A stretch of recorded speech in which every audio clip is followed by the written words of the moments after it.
Hey fellow survivors of the post-apocalyptic calamity, Rhadamant here. Thank you for tuning in to the very first episode of a 6-part series covering Endzone 2.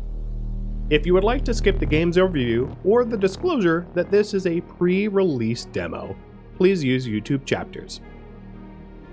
Welcome everybody to a brand new series playing Endzone 2.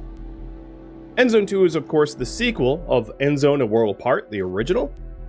It is a post-apocalyptic survival colony builder where you embark to secure humanity's survival after a cataclysmic disaster. Discover and repopulate the last habitable grounds, while the survival of your people hinges on your wits, foresight, and resilience in a harsh and unforgiving world. This, of course, will air on YouTube, and then it is also worth noting that this is a pre-early access release demo, only offered to content creators. So there might be some bugs, although in my playtesting I didn't really find too many. And it is limited in scope, as it is a demo, so there is a lot of game features that are not accessible to me. And I don't know when this will be released to the public. I don't have that kind of information, or even if there will be a demo for everybody to play. I just wanted to check it out for this week. So let's start a new game. For now, the map seed is static. I can't change it, but I will keep the tutorials on and display help texts. And those are the only options. I'm pleased to meet you.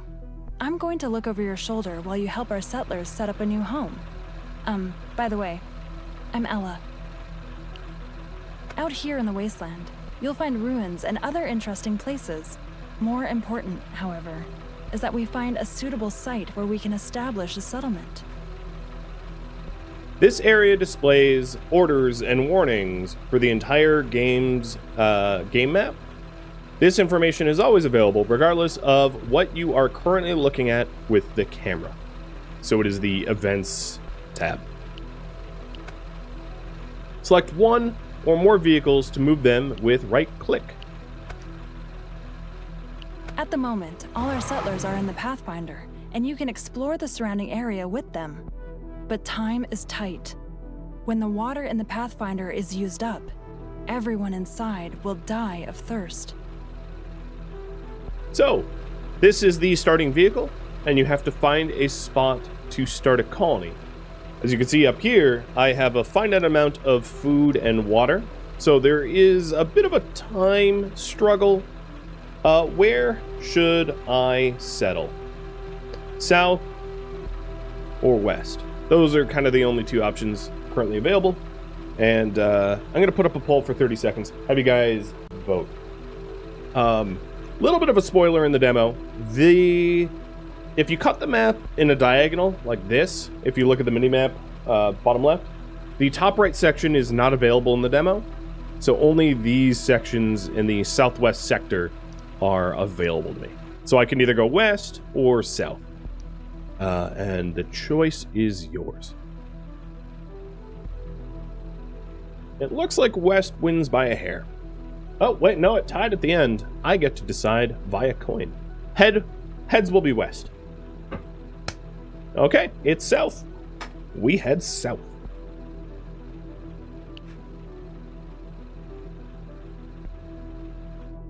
So here are the little indicator markers of where you can possibly settle.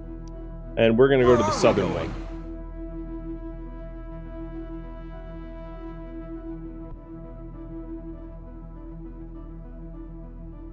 Let's go. We have found a new zone. Take a look at it when you get a chance. It might be worth it to build a new settlement on it. Zone properties. The properties of the currently viewed habitable area are displayed above the map, provided it has been uncovered. It is worth taking a look at this before settling. The individual pieces of information can be clicked on to jump to the respective position with the camera. So there are certain, let's call them end zones, where you can colonize. So this is one such end zone. Should I settle here or explore? Gonna have you guys vote for 30 seconds.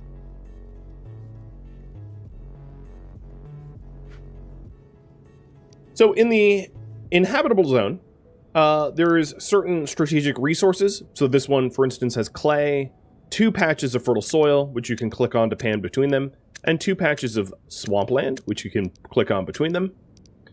There is a finite area.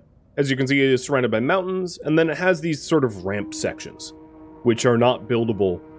Essentially, you cannot really build outside of inhabitable areas, or I should say habitable areas. I think that's a misnomer, or a typo or something. And it looks like you guys want me to settle, so we're going to settle down. So if we want to settle this area, go back to our vehicle. New instructions?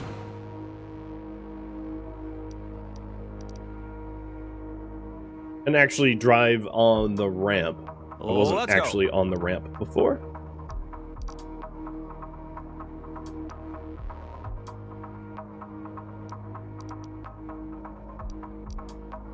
On my way. And now that you're on the ramp, you get this little button, build a new settlement.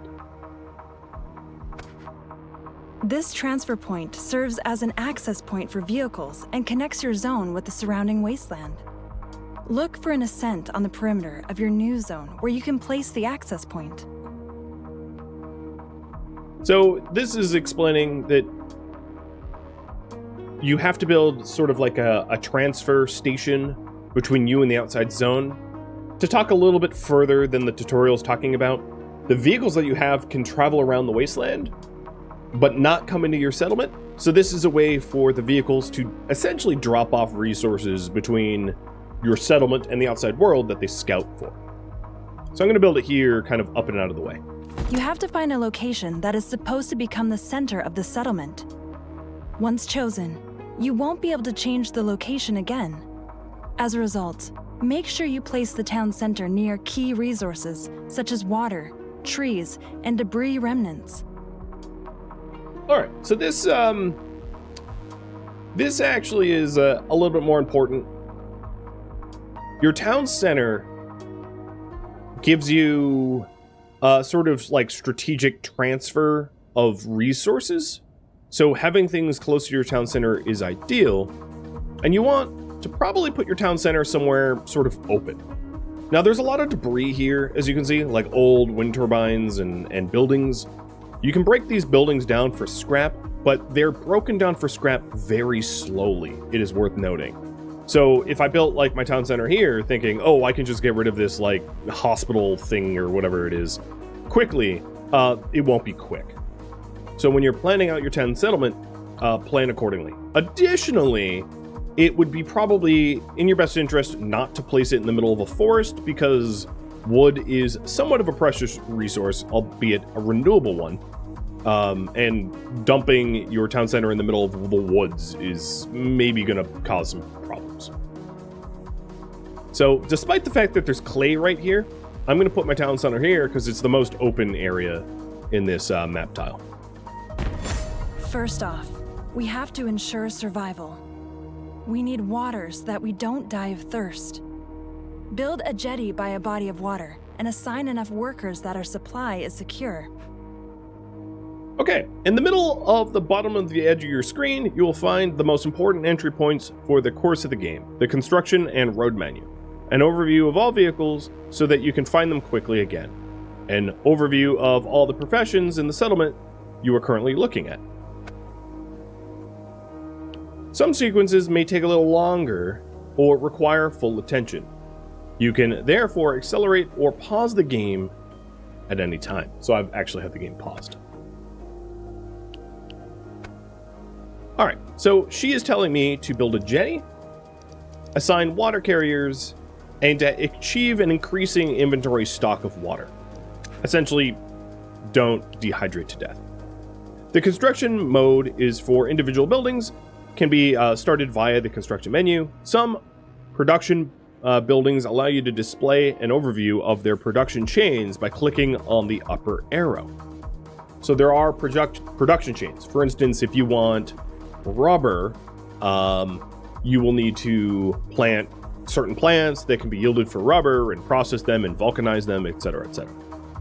By clicking several times on the number in the bottom corner, you can focus the camera on all buildings of that type, one after the other.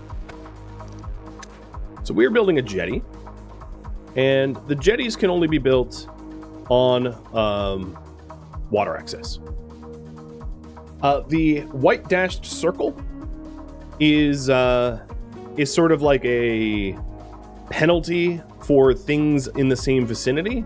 So when you build water jetties, if you want multiple of them, spread them out, because if they're on top of one another, they will be less efficient. There's the water jetty. I'm going to unpause the game so we can actually have our constructors build it. And if I click the professions down here, as you can see, I can assign 3 water carriers, even though I don't have a water jetty yet. But a builder who is essentially just a free manpower, it's someone that currently isn't employed anywhere else, goes and builds the water jetty. Also, I think the music's a bit loud, even though I've turned it down to like 20%. And I did see your question about UI. I don't think that it is as easy as me just like resizing it. There isn't options for that. So I'll be reading the text for you. I hope that's enough.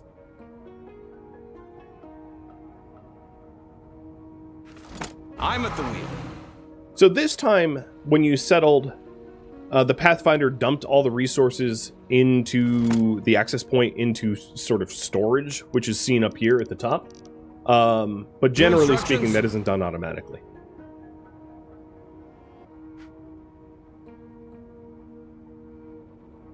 Lilac, The thank you jetty for the resub. produces water as long as workers are assigned to it. Always make sure that sufficient water is available. If the supply runs low, assign more settlers to work at the jetty. Water alone is not enough to survive. We need to eat, too. Build a foraging hut near trees and assign manpower to it as well, so that the workers search for food. Okay. So the next part is to build a foraging hut.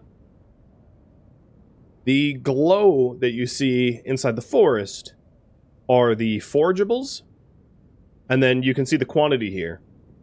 With that said, the working area can be changed, so I don't need to put the foraging hut in the middle of the forest to take advantage of all of the goods in the forest. I can put it on the edge of the forest and then tell them to work. The further the work circle is from the production facility, the more inefficient it is, which is also worth noting. So if I do want to put a food forager here, I would want to forage the area immediately adjacent or suffer a work speed penalty.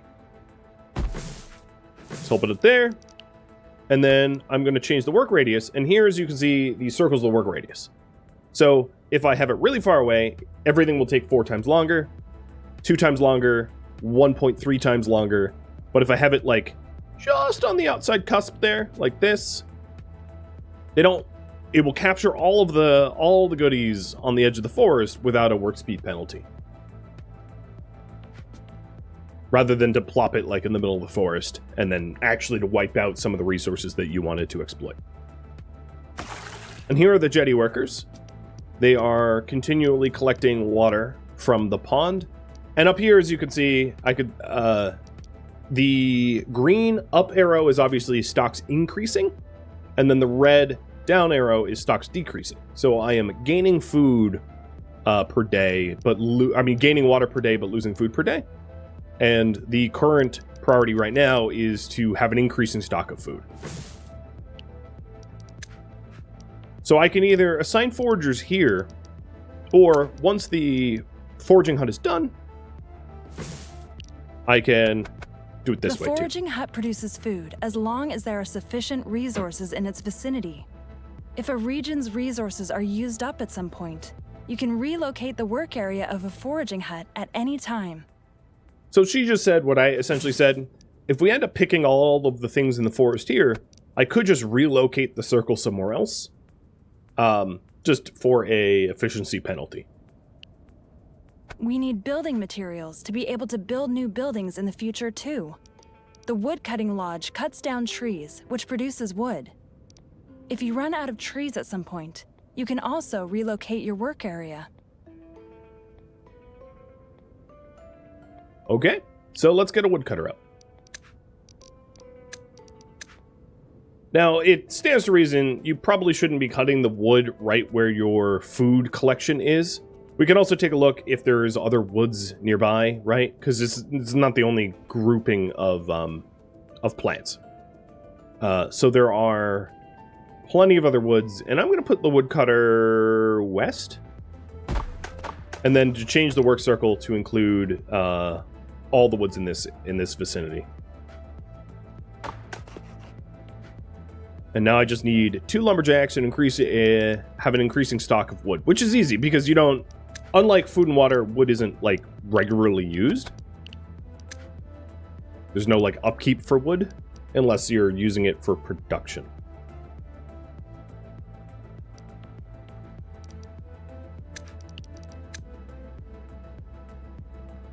Awesome. We definitely want to be Your woodcutting lodge is already producing. By the way, a production site can produce faster when it stands near a depot. Although you don't have any depots, the town center has the same effect. So this is one of the issues of having a large swath, is that my town center is kind of in the center, and the foraging huts and water jetty and woodcutting lodge are not really adjacent to it. It's kind of in the middle. That's why I picked the middle here. But if my town center was right next to the water jetty, it would work a bit faster. Not a big deal because, of course, as she says, you can build depots later on. Besides wood, the most important building material is scrap. That's what the scrapyard is for. It collects scrap that lies around and takes apart old ruins. Okay, build a scrapyard and assign salvagers.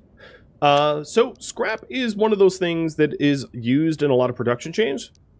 Same is for wood. So wood is eventually used to make things like tools and the like, charcoal.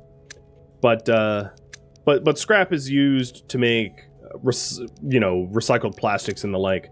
So when you're placing down your scrap, you should definitely place it where there's plenty of room to expand for other industries around it. And as I said, the scrap that you start with, maybe this will be rebalanced at some point, but the scrap that you start with is just an immense amount. Like, if I put my scrapyard here, it has access to like 10,000 scrap, which is honestly just a ridiculous amount. It's way more than I thought that it probably should be. And then you can also see the penalty here of proximity to the nearest depot. So as I move out, that number for scrapping increases. All right, let's go ahead and put the scrapper without too much penalty just to the north. Maybe here.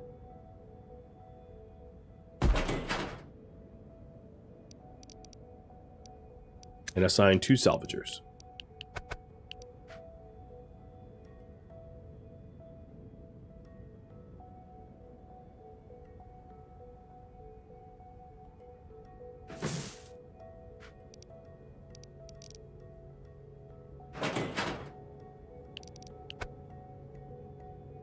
I'm going to change the work area for the scrapyard.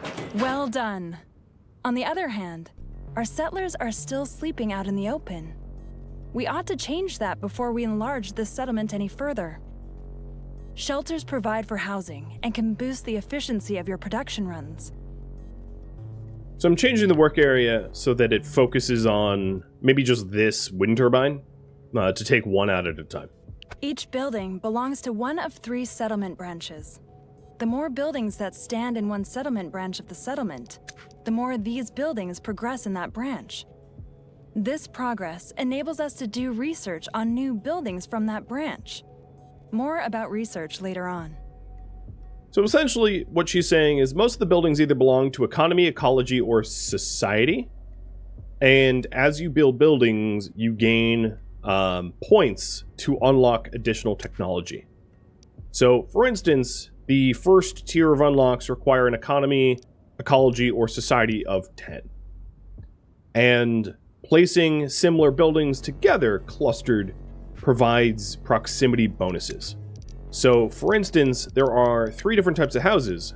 there are economy dwellings, ecology dwellings, and society dwellings. And if I put like a ecology dwelling next to my food forager, there is an adjacency bonus. Now, talking a little bit further than this tutorial, it's not always the best approach to have your dwellings adjacent to their production facilities, because one, some production facilities suck to live near, like no one wants to live near a charcoal kiln or a forge or whatever. And two, there are other buildings like a market, which only provide benefits to the houses within its region. So there's two different strategies. You can try, although with a settlement of this size, it wouldn't really be all that possible, to try to cluster everything together and condense it down so that all your houses are next to production facilities and the houses are next to one another so that they can benefit from adjacency. Or you can put your houses next to the production facilities. So like if I put an ecology house here, it would benefit the jetty and benefit the food forager. And the idea there is that essentially the transport time or the people having to walk to work is lowered. So I'm going to have you guys decide strategy. Housing strategy. Group the houses together. Or place houses near work. One or the other. They both work just fine. And for each house, it costs wood, scrap, and cloth. And we haven't gone through the production chain for cloth, but as you can see here, cloth is produced from fibers and water in weaving mills. Which I think is an up-and-coming tutorial. So even if I don't have the adjacency bonuses of the house, because it looks like that's the strategy that you guys want, I would probably want to mix up the types of houses I build anyway. So, like, taking a look here, I have more economy than ecology and society, so maybe build a few more societal houses to gain access to the societal tech. But yep, that's the strategy we're going with. Copy that. So let's go ahead and put our dwellings to the east of the town hall. And I'm going to leave space for roads as well.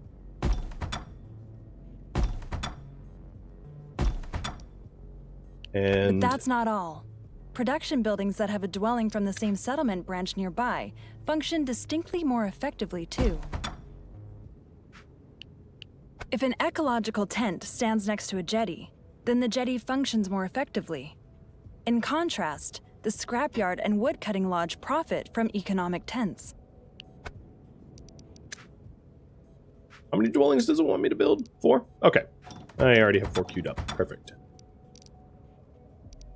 So I went with 3 societal dwellings and 1 ecology dwelling. So we'll have 6, 7, and 9.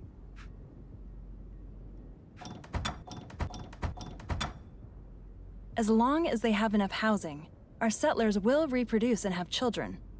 Children are tomorrow's manpower and can work as soon as they have grown up. Our settlement is thriving. Now we want to produce a new resource, plastic. Build a recycler to do that. If the scrapyard is nearby, the recycler produces faster. All right. I'm going to build a recycler basically on top of the scrapyard. Put it right there. And because of the adjacency bonuses, they'll work a bit faster. I feel like the music's too low. Moving target.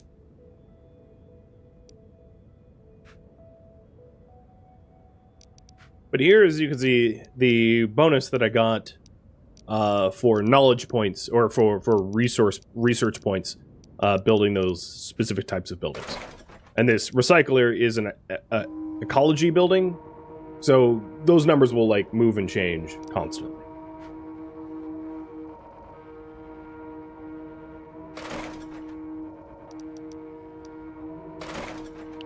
Buildings that process resources work faster when they are located near their source. The recycler needs scrap to manufacture plastic. That's why it benefits from being near the scrapyard. Okay. The toolmaker not only needs scrap, but wood as well. It's best when both resources are produced near him. But don't worry if you're not able to place him perfectly. Naturally, he'll attend to his work anyway. Okay, make a toolmaking plant. So this is best, of course, when it's next to the scrapyard and the wood. I'm gonna put it next to the wood. That's just, if I had to pick one, that's where it's going.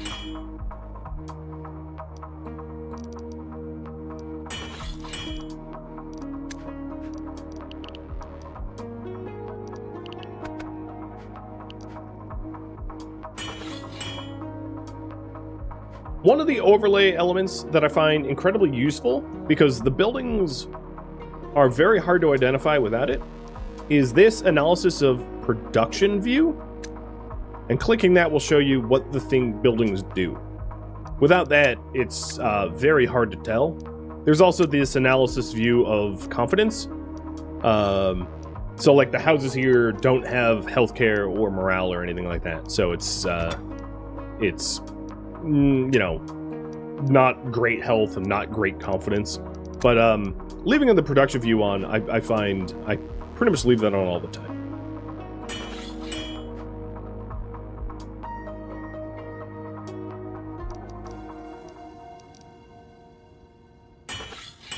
Very good. Now we have plastic and tools, things which are needed in some buildings for production. They are also important to be able to build more complex buildings in the first place. The settlement is growing, and soon the supplies won't be sufficient anymore. More settlers consume more food and water, too. Build a fishery to support the foraging hut. All right, build a fishery. You just imagine you have to fish in ponds, and we'll plop that here. As you can see, the work areas can overlap. But I currently lack the wood and tools to be able to build it. So let's go ahead and add another lumberjack, add another tool, smith. But keeping in mind, of course, that I've just tied up all of my free manpower. So even when I do get the resources, I won't have the capacity to actually build anything. Now, the other thing I could do is to reduce the amount of jetty workers that I have, because my water was increasing and nearing its capacity, just to free up a little bit of the workforce. Now, it does want me to assign 2 fishermen and 2 water carriers. Additionally, as you can see the goals in the top right, but I don't actually have the people for that. So this is one of the parts of the scenario where you just have to wait for your children to age up. And for whatever reason, I'm sure it's a bug, children have this like bandit icon over their heads. I don't know why. I'm sure it will change. It's probably a pre-early access bug. But that's your children. This is your settlers, and this is your free manpower. So children look like banditos. Which, having a child of my own, yes, they are a bit like bandits. Or poop terrorists, depending on how you look at it. Alright, so we finally have the resources for the fish dock. Plop that in.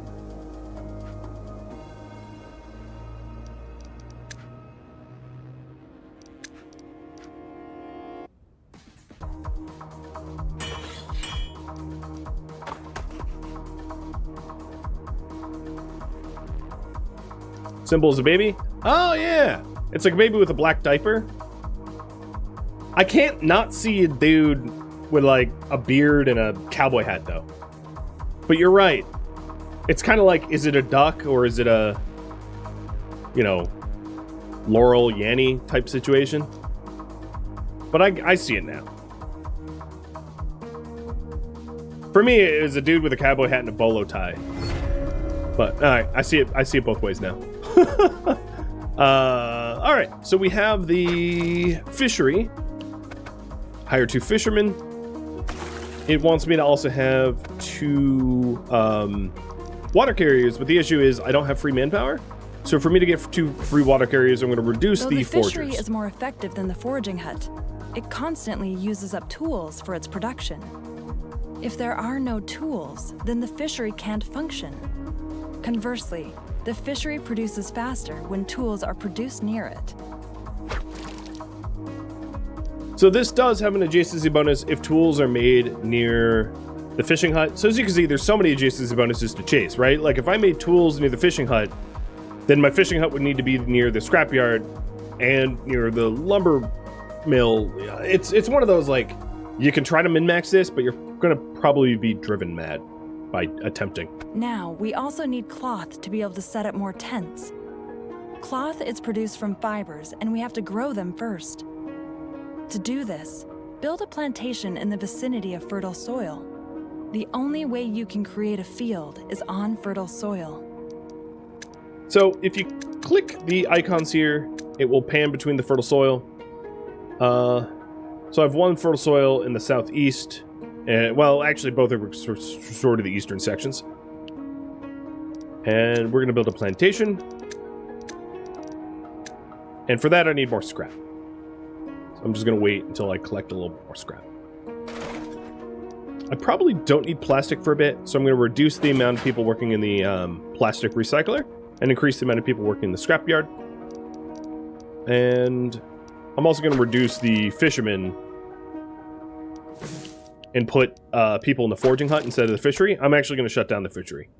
So the fishery works real fast, but it uses up tools. And early game, I find that a lot of the buildings require tools. So it's best if you're not using up your tools, if you can help it, because, you know, otherwise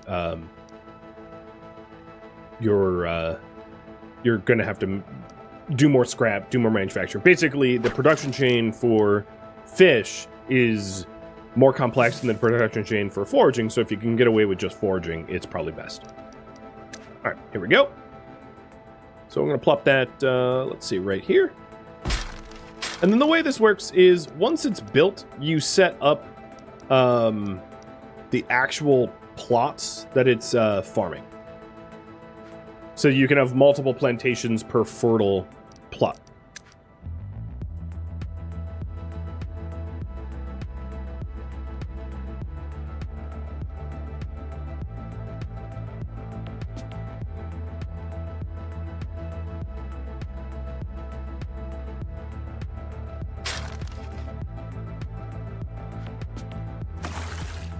Water is almost full, so I'm going to back off of the jetty for now. And this is almost done built.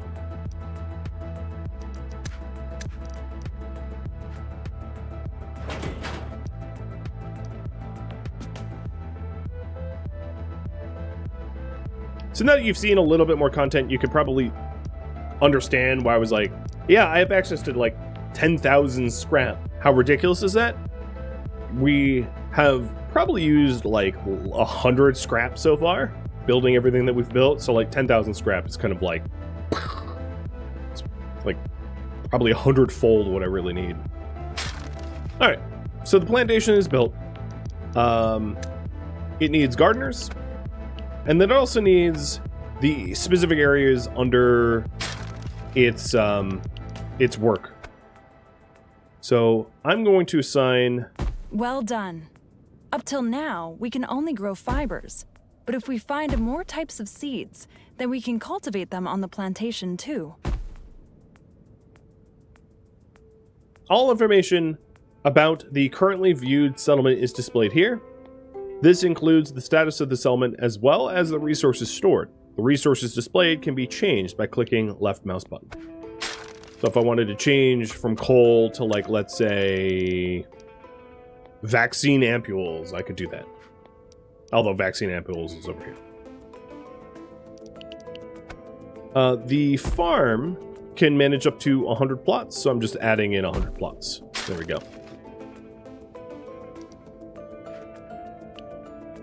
The fibers are crafted into cloth at a weaving mill. This requires water in addition to fibers, so make sure that sufficient supplies of water are always available. So this is another one of those situations where if the weaving mill was next to water and cloth, it would be benefit. So like if I had a water jetty here and the farm here, maybe I could have the weaving mill in the center. Again, it is a min-max nightmare that isn't really all that necessary.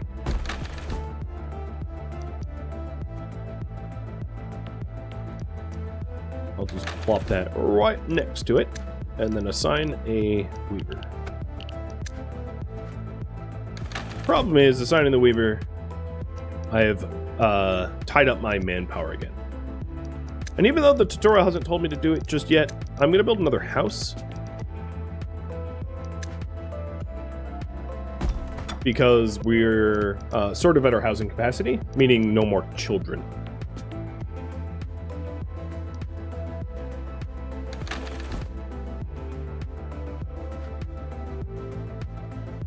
It is very odd that it has you planting cotton before wheat or veggies or anything, and then the other crop to grow is natural latex. You don't really use, or at least until you find like seeds or whatever, you don't actually use the fertile soil for food, which is an interesting choice. So you fish and forage Great. for food. Now you can set up more tents for our settlers to create space for new inhabitants. This is necessary too, because we're going to need a lot of hard-working hands. Keep in mind to place the tents near the appropriate production buildings so that they can function more effectively. Alright, wants me to set up 3 more shelters. So, taking a look at my research tree, 1 of each. I'm just trying to keep the research even. And I lack cloth for that. Copy that. So, let's ramp up the amount of people working in the weaver mill.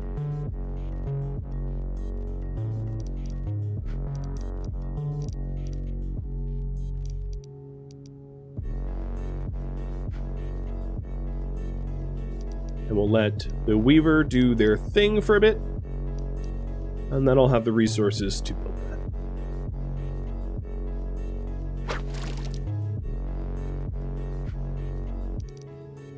But because of the initial house that I built, already there's 2 more children in the colony.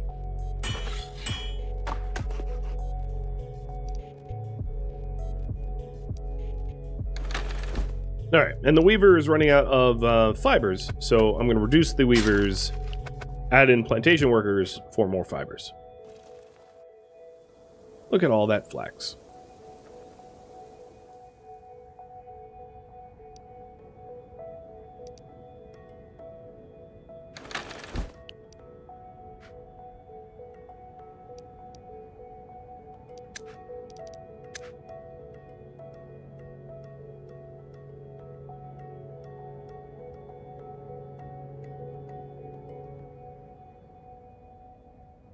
Now, if I place one of the houses here, it's still roughly on the same grid, but it will benefit the scrapyard.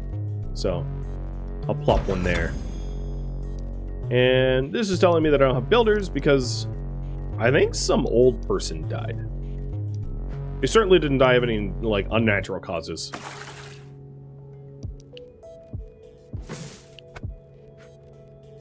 So I'm going to have to move some workforce around to make that happen. There we go. So now there will be adjacency bonus for this dwelling and the scrapyard. So scrapyard will start scrapping faster.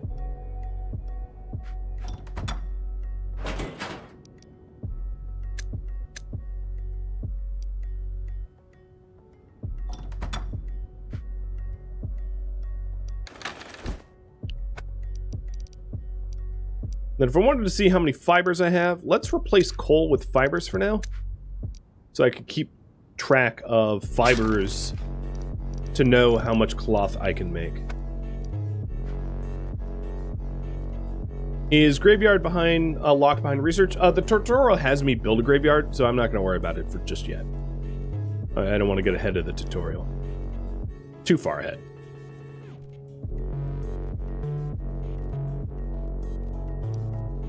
So there's a few other ponds here. So like right here would be a good combination of fiber, cloth, water, wood, etc.